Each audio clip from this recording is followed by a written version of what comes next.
The Qur'an is the words of Allah speaking primarily about Himself. It's a message to humans. So in the Qur'an, and that's probably like one of the most accurate ways to look at the Qur'an, Allah is telling us about Himself.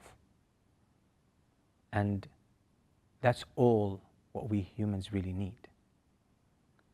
Guidance, comfort, peace, goodness, virtue, everything positive in life has divine origins.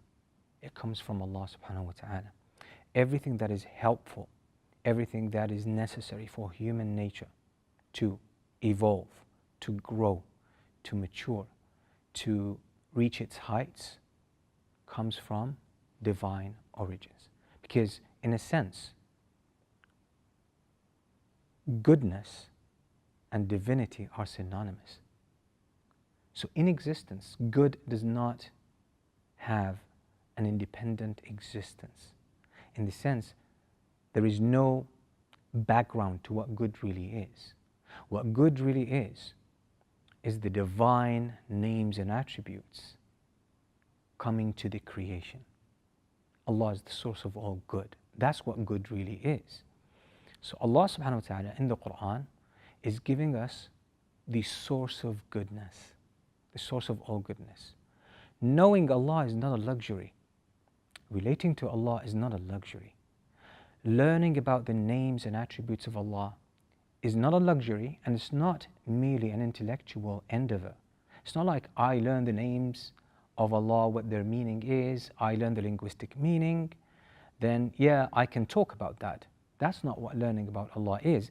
It is part of the process, but the reality of learning about Allah is experiencing Allah in your life, is experiencing the names and attributes of Allah in your personal life.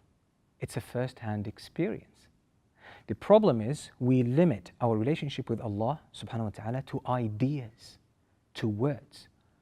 But the reality is our relationship with Allah subhanahu wa ta'ala does not primarily go through or does not happen through our thoughts, our minds, or our words. It actually goes through our hearts. There's a very interesting quote from Ibn al-Qayyim. He says, between the actions of a human being, whether they are proper actions or speech, and the heart, there is a distance. And the deeds, when they are done, when they are performed, they travel this distance to the heart. And there is a distance between the heart and Allah. The deeds first are supposed to travel from the limbs to the heart, from the heart to Allah. On both these paths or distances, there are bandits, highway robbers.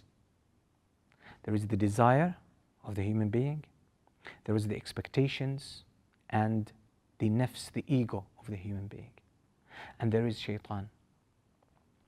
Unless the person clears the distance between their actions and their hearts, the hearts or the actions would not reach the heart, and thus they would not reach Allah. And when they reach Allah, obviously that means they are accepted and rewarded. But sometimes the person clears the distance between the actions and the heart, but they don't clear the distance between the heart and Allah. So the actions will actually reach the heart, but they will seek an ascendance to Allah, but they won't find an opening because the path to Allah is not cleared. So they keep revolving in the heart, but they don't remain in that state for long.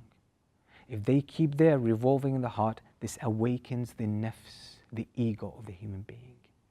Then the nafs jumps on these actions and claims them to itself. And that gives it arrogance and pride. So the person will start to see themselves better than others. I pray, the others don't pray. I give in sadaqah, others don't give in sadaqah.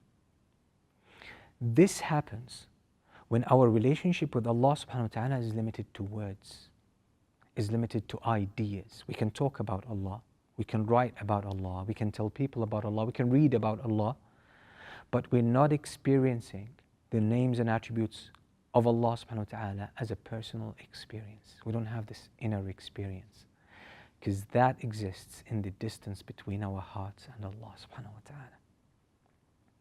What does the Qur'an give us? The Qur'an helps us travel this distance. So we engage with Allah subhanahu wa ta'ala at a personal level. It's a first-hand experience. We experience Allah subhanahu wa ta'ala as a person in our life.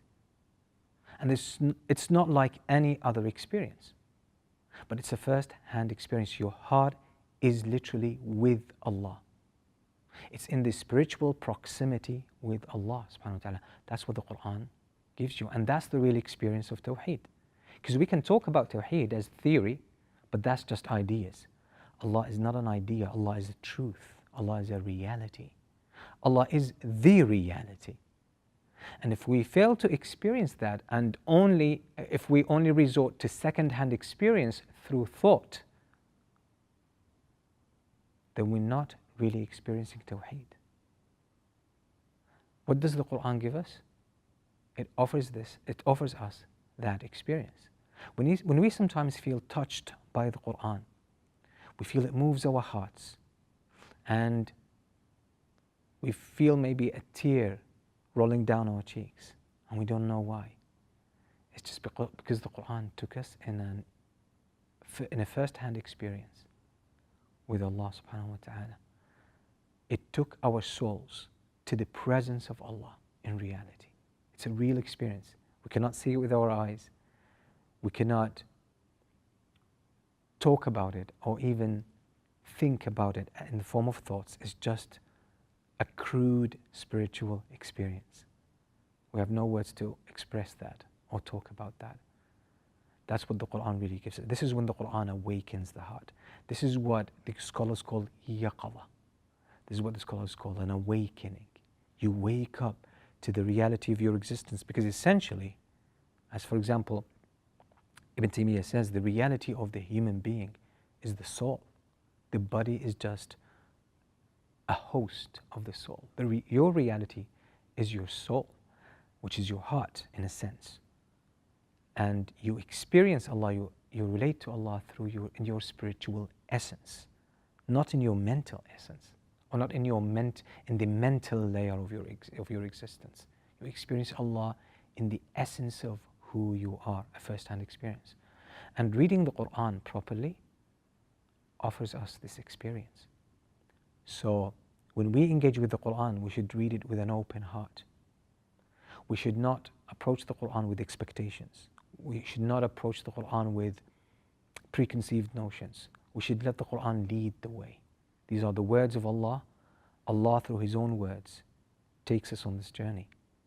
But we just need to come or approach the Qur'an in a state of complete openness, in a state of humility, and in a state of willingness to make ourselves present before the true divine presence. And then when we do that, the Qur'an just does its work. We usually don't allow the Qur'an to do that with all our expectations, with our ambitions. Sometimes I want to recite this right, and I want to memorize this, I want to understand what this means. So we get sidetracked by some, I would say, lower level ambitions that are good, but they just take from the real experience. And when we experience the Qur'an at that level, we just wake up to the fact or to the truth that knowing Allah, loving Allah, experiencing the presence of Allah and engaging with Him is what we are created for. It's a realization of Tawheed rather than an internalization of some information. That's truly what the Qur'an offers us. All the details in the Qur'an, they are meant to facilitate this and augment it.